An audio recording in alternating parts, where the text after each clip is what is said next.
Ah, there she was, the Rolls-Royce Silver Shadow. Or, as I lovingly called her when I first saw her, Rusty Royce. She had seen better days. Much better days. Her once glorious silver body was now a patchwork of rust and flaking paint.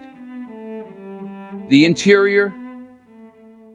Let's just say it smelled like a combination of wet socks and regret. Why did I choose this car? Good question. I've always had a soft spot for underdogs, and this beauty was practically begging for a second chance. Plus, who wouldn't want to say, yeah, I restored a Rolls-Royce? It's like adopting a stray dog, but with more oil and fewer walks. But boy, I had no idea what I was getting myself into. The first time I opened the hood, it was like staring into the abyss of an ancient engine graveyard.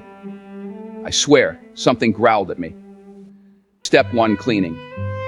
Or as I called it, archaeological excavation. Every scrape of dirt felt like uncovering a forgotten era.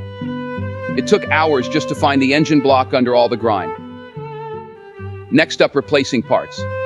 This was where things got interesting, and by interesting, I mean maddening.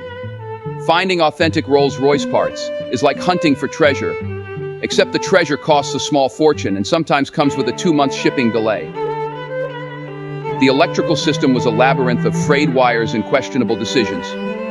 Imagine untangling a bowl of spaghetti cooked by someone who hates you.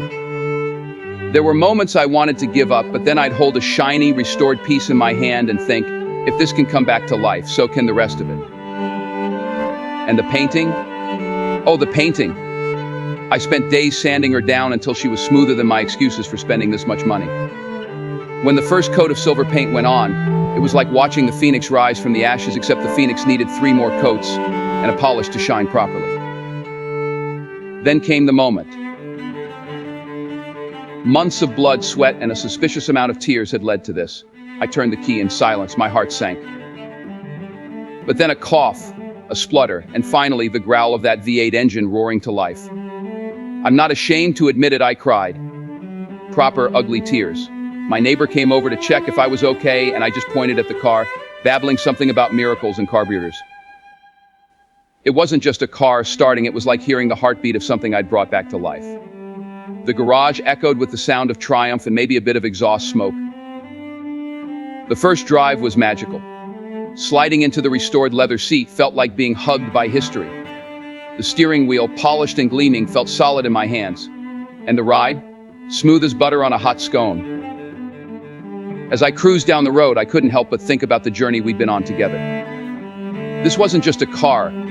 It was a story of resilience, patience, and a whole lot of WD-40.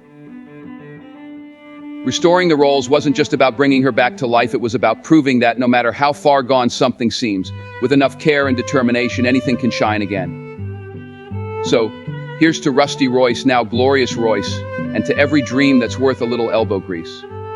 Because sometimes the best things in life are the ones you rebuild with your own 2 hands. And remember, every bolt tightened, every scratch polished isn't just fixing a car, it's writing a story. So what will your next restoration project be?